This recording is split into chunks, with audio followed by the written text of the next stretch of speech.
Italian student, and I'm going to read you The 100 Dresses by Eleanor S., illustrated by Louise Slobodkin, and Hawthorn Academy is where I learned to read, which I love reading. And I'm going to read the first chapter of this to you. This chapter is called Wanda.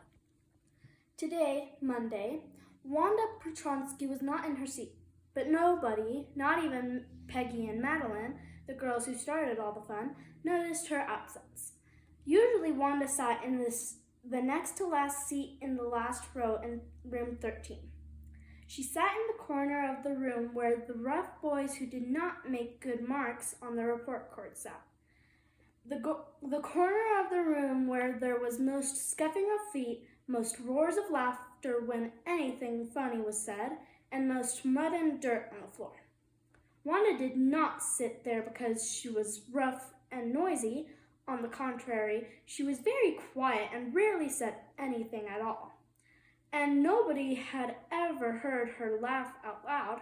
Sometimes she twisted her mouth into a crooked sort of smile, but that was all.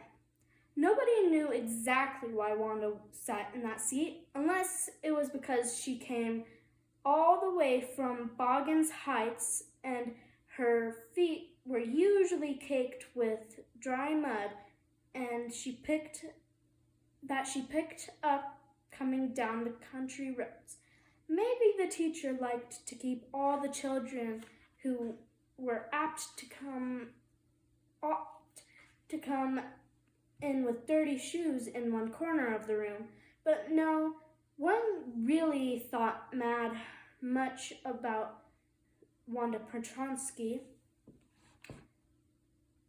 But no one really thought much of Wanda Petronsky once she was in the classroom.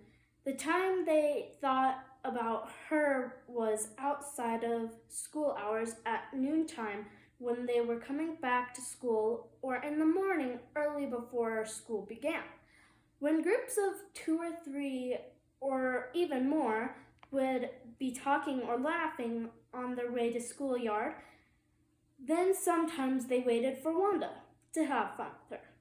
The next day, Tuesday, Wanda was not in school either, and nobody noticed her absence again, except the teacher and probably Big Bill Byron, who sat in the seat behind Wanda and who could now put his long legs around her empty desk, one on each side, and sit there like a frog, to the great entertainment of all in his corner of the room. But on Wednesday, Peggy and Maddie, who sat in the front row along with other children who got good marks and didn't track in a whole lot of mud, did notice that Wanda wasn't there. Peggy was the most popular girl in school. She was pretty, she had many clothes, and her auburn hair was curly. Maddie was the closest friend. The reason Peggy and Maddie noticed Wanda's absence was because Wanda had made them late to school. They had waited and waited for Wanda to come to have some fun with her, and she just hadn't come. They kept thinking she'd come any minute. They saw Jack Beggles running to school, his necktie askew, and his cap at a precarious tilt. They knew it must be late, for he was always managed to slide into his chair exactly when the bell rang, and as through he was making a touchdown. Still, they waited one more minute, hoping she'd come. But finally, they had to race off without seeing her. The two girls reached their classroom after the doors had been closed.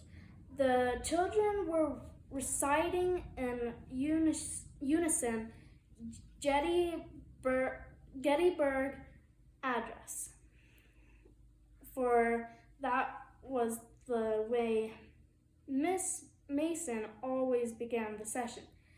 Peggy and Maddie slipped into their seats just as the class was saying the last lines. That these dead shall not have died in vain. That the nation shall under God have a new birth of freedom, and that government of the people, by the people, for the people, shall not perish from earth. That was the end of that chapter. And again, I'm from Hawthorn Academy, and right now we're having a marathon, and we're hoping that you can donate in the link below. And tell me if you want to read the next chapter to see what's going on with Wanda. Thank you, and goodbye.